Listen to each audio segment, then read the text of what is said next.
Molt bon dia, comencem aquesta videoeditorial amb la jornada d'avui, dilluns des de Ràdio Ciutat de Reus. Volem parlar de l'espectacular cap de setmana que la ciutat de Reus ha viscut previ a la Festa Major de Misericòrdia.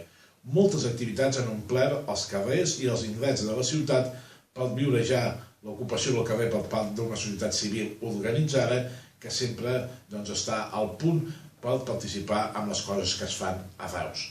Posarem exemples i ens en deixarem altres perquè no hi cabran tots o seria massa llarg aquesta editorial. Però, per exemple, el Basilís Petit es presentava com a nou element de la Festa Major de Reus, en aquest cas de la Festa Major Petita.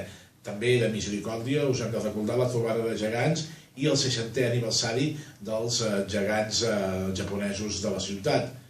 El concurs del masclet que realitzava a la plaça del Prim i altres activitats culturals que tenen molta relació amb el previ a la Festa Major. També la conferència de Ramon Cotarello al Centre de Lectura s'omplia el magom tant que molts del públic que hi va assistir ho va tenir que fer des de la sala anexa perquè no van poder accedir a la sala d'actes del Centre de Lectura.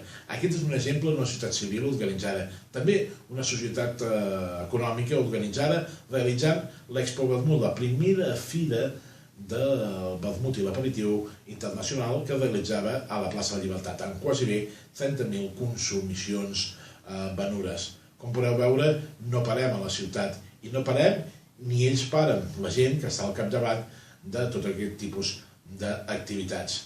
També ara penso en la 50a edició de la Plec Basecamp, espectacular, o el resultat dels partits realitzats pels equips esportius de la ciutat, tots ells aquesta setmana prou positius. Com podeu veure, som una ciutat amb força i també ho és l'Ajuntament de Reus. Avui parlarem amb un toc positiu.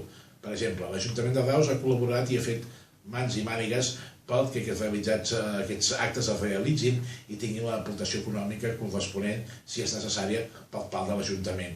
Ja ho sabem que arriben on es pot arribar i que potser tothom no està content, però bé, intenta seguir el ritme que la societat implica a l'hora de realitzar aquests actes.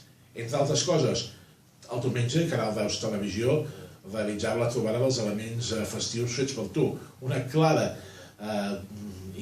idea, sobretot d'estimació cap als elements festius de la ciutat pels més joves de Reus, pels nens i nenes i les famílies que es veuen implicades. I de Canal Reus també parlem del seu aniversari, de l'aniversari d'un dels seus programes, l'Avui per Demà, realitza 500 programes i ho farà aquest dimarts que ve amb un programa especial en directes a la plaça del Mercadal. Des d'aquí felicitem a tot el seu equip, com també a la seva presentadora, a la Sílvia Segalà.